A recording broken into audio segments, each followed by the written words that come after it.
région du Sud-Ouest. L'association Dougounienko Dozo sonne le branle-bas de combat. Le mot d'ordre à l'endroit des Dozo est clair, tous unis aux côtés des FDS pour réussir la reconquête du territoire. Une initiative saluée par les autorités locales. Tolérance religieuse et culture de la paix des enfants à l'école à Kongoussi. La contribution de l'enfant croyant à la promotion de la paix et à la construction de la cohésion sociale, c'est l'objectif. L'initiative est de la radio Notre-Dame de l'Espérance de Kongoussi. Merci de nous recevoir chez vous. La mise en place de l'ordre des technologistes biomédicaux du Burkina, une nécessité selon les acteurs du domaine, des acteurs qui réunis à Ouagadougou, passe à la loupe l'avant-projet de loi relatif à l'implantation de ce cadre. En ligne de mire, l'organisation du secteur et l'amélioration de la qualité des services. Compte rendu Moussaoui Drago et Sonia Kokti. L'avant-projet de loi portant création de l'Ordre national des technologistes biomédicaux du Burkina, en phase de validation, comprend 5 chapitres qui justifient la nécessité de création de cet ordre. Il s'agit essentiellement d'organiser le secteur pour offrir une meilleure qualité de service et valoriser les agents dans leur profession. Nous sommes devenus aussi nombreux et formés dans plusieurs écoles, les curricula n'étant pas maîtrisés. Et il faudra du personnel qualifié.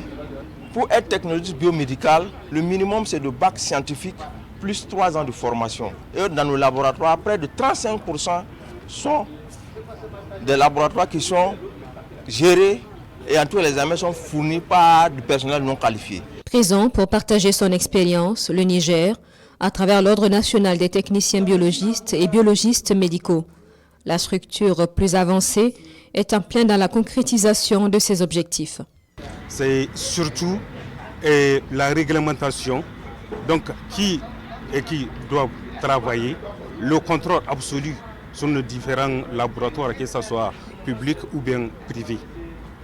L'un de l'autre, l'objectif c'est d'avoir la qualité.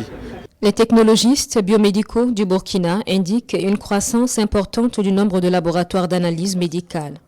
Environ 260 publics et privés ces dernières années, avec un nombre important de laboratoires non officiellement reconnus. Reconquête du territoire national des Dozo de la province de la Bougouriba debout à l'appel de l'association Dougounienko Dozo de Polo. Agir ensemble aux côtés des forces de défense et de sécurité pour une victoire éclatante face aux forces du mal. Leur objectif, le témoignage de Oumarou Sayon et Christophe Da. L'association Dougounienko Dozo de la commune de Tiankoura réunit pour 72 heures de partage et de réflexion. Au centre de cette activité, la contribution de la confrérie dans la sécurisation du territoire. Notre pays traverse une crise sécuritaire et la FDS à elle seule ne peut pas être présente partout. Ces 112 heures d'activité visent à encourager tous les Dozo à avoir de bons réflexes et travailler aux côtés des VDP et FDS pour sécuriser les populations et leurs biens. Ces 72 heures d'activité consacrent également un rappel aux membres de l'association des valeurs cardinales de la confrérie Dozo. Le Dozo doit être droit, honnête, irréprochable du point de vue de la morale. Il doit aussi garder ses distances vis-à-vis de la politique. Il doit être solidaire des autres membres de la confrérie. Si toutes ces valeurs sont respectées et promues, la confrérie peut faire face à n'importe quel ennemi, quelle que soit sa taille. Présentes à ces 72 heures, les autorités administratives rendent hommage à la confrérie pour ses initiatives. C'est un maillon très important de la sécurité dans notre territoire. Nous avons, en tout cas, j'ai bien de les accompagner pour leur témoigner tout notre encouragement et toute notre solidarité avec eux pour dire qu'ils comptent beaucoup pour nous. L'association Dougounienko Dozo s'agrandit un peu plus à l'occasion de ces 72 heures d'activité avec l'initiation de nouveaux membres aux fondamentaux de la confrérie. Une semaine de sensibilisation des tout-petits dans la commune de Kongoussi On y parle de dialogue interreligieux et de cohésion sociale. L'activité est initiée par la radio Notre-Dame de l'Espérance de Kongoussi, une tribune d'éducation à la tolérance religieuse et à la culture de la paix que nous suivons avec le concours de Jacques Ouitrago. Réunis ici, ces enfants issus des confessions religieuses différentes dans la commune de Kongoussi fraternisent à travers ces causeries organisées qui permettront une bonne connaissance mutuelle pour un vivre ensemble harmonieux. Cette initiative, qui bénéficie de l'accompagnement de l'ONG WHH, entre dans le cadre de la semaine de l'enfance missionnaire pour la paix et vise surtout à éduquer les enfants à la tolérance religieuse et à la culture de la paix. L'éducation se fait dès la base. Et si on arrive à inculquer aux enfants cette acceptation de soi, à inculquer aux enfants l'amour du prochain, à inculquer aux enfants le respect dû à chacun, j'ai foi que le monde s'en trouvera encore mieux. Les initiateurs du projet sont venus donner un coup d'accélérateur à ce que l'ONG même avait prévu de faire. Donc nous avons trouvé sur place des gens qui avaient déjà des idées qui sont contenues dans notre projet. On ne va pas recommencer la machine, on ne va pas relancer la machine qui est déjà en marche, il faut juste l'accompagner. Cette semaine de sensibilisation des jeunes enfants de la commune de Kongoussi au dialogue interreligieux et à la cohésion sociale est organisée sous le thème « La contribution de l'enfant croyant dans la promotion de la paix et à la construction de la cohésion sociale ».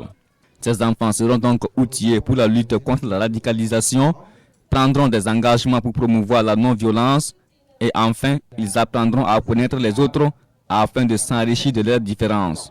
Les leaders religieux de la commune de Kongoussi saluent l'initiative. Qu'ils s'éloignent de ces esprits malveillants et qu'ils s'éloignent aussi du message de ces esprits malveillants-là afin d'être des porteurs d'un bon message. Le contexte dans lequel nous vivons n'est pas seulement le travail des hommes de tenue, des pasteurs, des religieux, c'est tout le monde. Voilà, chacun à son niveau doit mettre la main dans la pâte. C'est un acte très, très louable. En plus, on voit que de part et d'autre, les gens se sont vraiment dégourdis pour que ça réussisse. Donc, alhamdoulilah. En marge de cette activité, ces enfants issus de confessions religieuses différentes ont ensemble organisé une séance de salubrité au sein des locaux de la mairie et dans les différents lieux de culte dans la ville de Kongoussi. Et enfin, cette soirée culturelle pour permettre aux enfants de clore cette semaine dans la bonne humeur.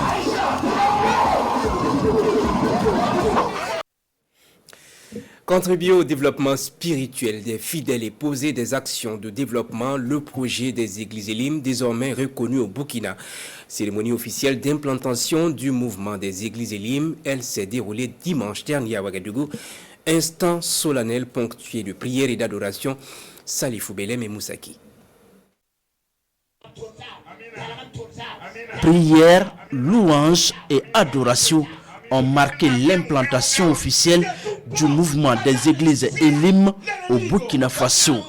La cérémonie a connu la présence des responsables des temples Elim de l'Italie, du Burkina et bien entendu les fidèles. Pour les porteurs de cette initiative, les églises Elim ont pour mission de contribuer au développement du Burkina Faso. Ce qui nous a motivés à venir ici au Burkina Faso, c'est d'abord, c'est parti d'un projet que nous voulons faire au Burkina Faso, construire une école et faire l'entrepreneuriat. Et c'est parti d'un esprit de mission. Plus de 40 églises Elim sont déjà implantées au Burkina Faso. La dynamique se poursuit et les autorités en charge de ces temples comptent multiplier les actions en faveur de la population burkinabé. Nous sommes prêts à travailler pour apporter la paix, à travailler afin que dans les différentes collectivités de la nation burkinabé, nous puissions non seulement apporter de l'aide spirituelle, mais aussi apporter un soutien du point de vue physique pour le développement intégral et durable du peuple burkinabé. Nous voyons actuellement que c'est des moments où l'ennemi fait rage dans les nations. Donc la prédication de l'évangile est un impératif pour la paix et la stabilité des nations. Les églises Elim sont créées pour apporter le repos au peuple de Dieu selon ses responsables. des responsables qui se sont engagés à mener des sensibilisations auprès des fidèles pour contribuer à la lutte contre le terrorisme au pays des hommes intègres. Nouvelle sortie discographique, le 5e album de la sœur Anne-Marie Kaboré, un album de 13 titres baptisé Dio Gracias. À travers ses chansons, l'artiste rend grâce à Dieu pour tous ses bienfaits. Situation oblige, elle chante la tolérance et le vivre ensemble. Suivez. Après Wen Perré, Dio Gracias, le 5e album de sœur Anne-Marie Kaboré, 3 fois sacré Koundé de la meilleure musique religieuse moderne. Dio Gracias est un recueil de 13 chansons religieuses consacrées à la reconnaissance vis-à-vis de Dieu pour ses bienfaits.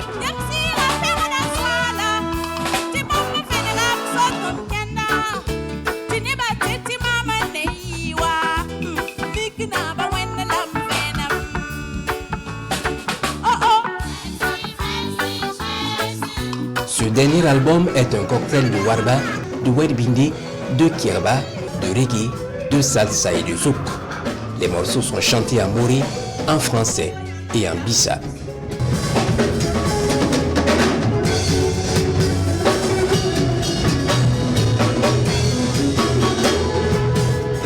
D'abord, l'amour fidèle de Dieu, qui nous aime, qui nous connaît et qui nous accepte tels que nous sommes. Le deuxième thème, l'abandon confiant que nous devons faire au Seigneur pour que sa volonté se réalise en nous. Le troisième thème, c'est notre devoir de témoignage, de bon témoignage de vie que doit porter tout chrétien pour que sa vie et sa foi aillent de pair. En plus de louer la bonté de Dieu, sœur Anne-Marie Kaboré invite les mélomanes au patriotisme ainsi qu'à la culture de la tolérance et du vivre ensemble. Un album de belle facture que vous avez écouté avec moi. Et ce qui est intéressant, ça veut dire qu'elle n'a pas usurpé sa place. Elle est également 3 fois Koundé. Donc pour revenir à l'album, je pense que c'est un album de belle facture qu'on a écouté. Actuellement, les artistes font sortir les albums. C'est aussi aux médias de jouer leur partition. Quand je dis aux médias, toutes chaînes confondues, télé, radio, presse écrite. Et pour la RTB, vous savez que nous avons toujours joué notre rôle quant à l'accompagnement de la culture. Outre ce 5e album, l'artiste a à son actif un maxi et plusieurs singles.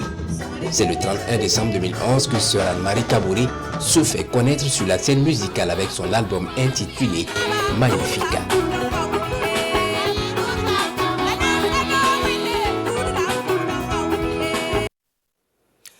Du sport avant de refermer cette édition, une journée sportive donc de soutien à la transition à Bobo Dioulasso. Elle est portée par le mouvement Rien ne vaut la patrie. Le dernier temps fort de cette activité, un tournoi Maracana remporté par l'équipe de Nankara face à un adversaire qui se fait appeler Sans Loi. Reportage Kasso Milogo et Adama Julien Dambélé. C'est d'abord un match de gala opposant l'équipe de FDS au football sympathique de Bobo Fossibo qui lève le rideau à cette journée sportive de soutien à la transition. Un match largement dominé et remporté par la FDS à 2-0. Puis, place aux finalistes du jour, l'équipe Sans Loi en jaune et Nakaraba en rouge. En 2 fois 15 minutes, les deux formations vont tenter de remporter le trophée. Dès l'entame du jeu, chaque équipe affiche sa volonté. Beaucoup d'engagement sur cette première période, également empreint de plusieurs déchets techniques. Malgré les nombreuses tentatives de part et d'autre, le score restera nul et vierge jusqu'à la pause. À la reprise, la rencontre prend une autre physionomie, mais toujours avec le même engagement. À la 5e minute de cette deuxième période, le dossard numéro 8 des Sans Loi déborde sur cette action dangereuse. Il frappe et ouvre le score. 1-0. Désormais menés, les joueurs de l'équipe Nangaraba n'ont d'autre choix que de multiplier les assauts dans le camp adverse. Il faudra attendre jusqu'à la fin de la rencontre pour que l'initiative porte fruit. Sur cette action, le dossard numéro 3 de l'équipe Nangaraba ne tergiverse pas devant le gardien. Il tire et permet à son équipe de revenir au score à 1 minute de la fin. 1 but partout. Il faudra donc l'épreuve fatidique des tirs au but pour départager ces deux finalistes. À cette épreuve, c'est les rouges de Nakaraba qui se montrent plus adroits en réussissant 2 tirs contre 1 pour l'équipe Saint-Lois. Ils sont donc les vainqueurs de cette première édition de la journée sportive de soutien à la transition, initiée par le mouvement Rien ne vaut la patrie. Aujourd'hui, la transition prône la cohésion sociale. Vous conviendrez avec moi que le sport est un facteur de cohésion. Et sans la cohésion, il n'y a pas de libération totale de nos territoires. Et parce que l'un de notre objectifs au niveau du mouvement, c'est la libération totale de notre territoire. Et avec l'effort de tous, sans exclusion aucune. Voilà pourquoi nous avons voulu réunir la population autour du capitaine Ibrahim Traoré à travers le football. Et c'est depuis le 28 août, depuis les vacances, que nous avons organisé ce tournoi-là. Il y avait 32 équipes. Finaliste malheureux, l'équipe Saint-Lois repart avec un ballon, un jeu de maillot et une enveloppe de 100 000 francs CFA. Quant aux vainqueurs, ils reçoivent les mêmes gadgets, une enveloppe de 150 000 francs CFA, plus le trophée.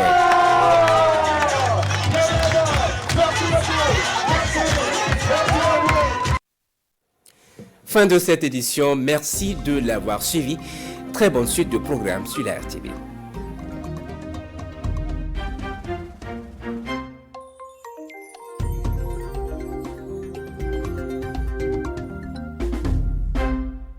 C'est ici, la capitale économique du pays.